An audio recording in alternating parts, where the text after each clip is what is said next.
एकनाथ खडसेंना तोंड काळा करून फिरावं लागेल। वैयक्तिक आरोपांनंतर गिरीश महाजन संतापले। एका युट्यूबरच्या व्हिडिओचा दाखला देत खडसेंनी महाजनांवर गंभीर आरोप केला होता।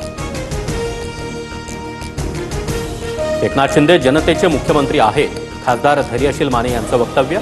तर आता टेक्निकली देवेंद्र फडणवीस मुख्यमंत्री, मंत्री गिरीश महाजनांची प्रतिक्रिया। अनावधानानं आणि मस्करीत बोललो, शेतकऱ्यांच्या भावना दुखावल्या असल्यास दिलगिरी व्यक्त करतो। चौफेर टीकेनंतर कृषी मंत्री माणिकराव कोकाटे यांची सारवासारव।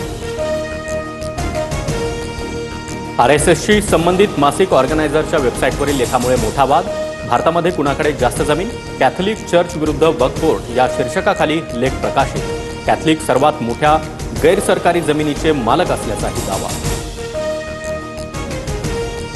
मंगेशकर रुग्णालयानं कोणतीही अनामत रक्कम मागितली नव्हती। ईश्वरी भिसे मृत्यू प्रकरणामध्ये भाजप खासदार मेधा कुलकर्णी यांचा दावा। तर भाजप महिला आघाडीनं रुग्णालयात केलेल्या तोडफोडीविरोधात पक्षाला पत्र। दीनानाथ मंगेशकर रुग्णालयातील गर्भवती महिला मृत्यू प्रकरणातील सरकारच्या चौकशी समितीचा प्राथमिक अहवाल उद्या येणार।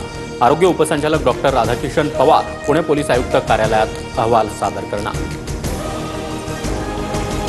शरद पवारांनी रुग्णालयाला दिलेली जागा मंगेशकर ट्रस्टनं संघाला बहाल केली। गरिबांसाठीच्या वास्तूचं व्यापारीकरण झालं। पुण्याचे माजी महापौर शांतीलाल सुरतवाला यांचा धक्कादायक आरोप।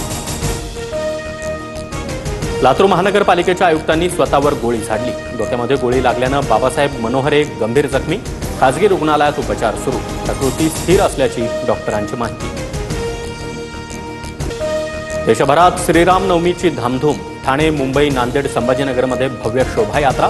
जय श्रीरामच्या जयघोषात मोठ्या संख्येनं भाविक सहभागी। तर नागपूरच्या मोमीनपुरात मुसंदवांकडून शोभायात्रेवर फुलांचा वर्षाव।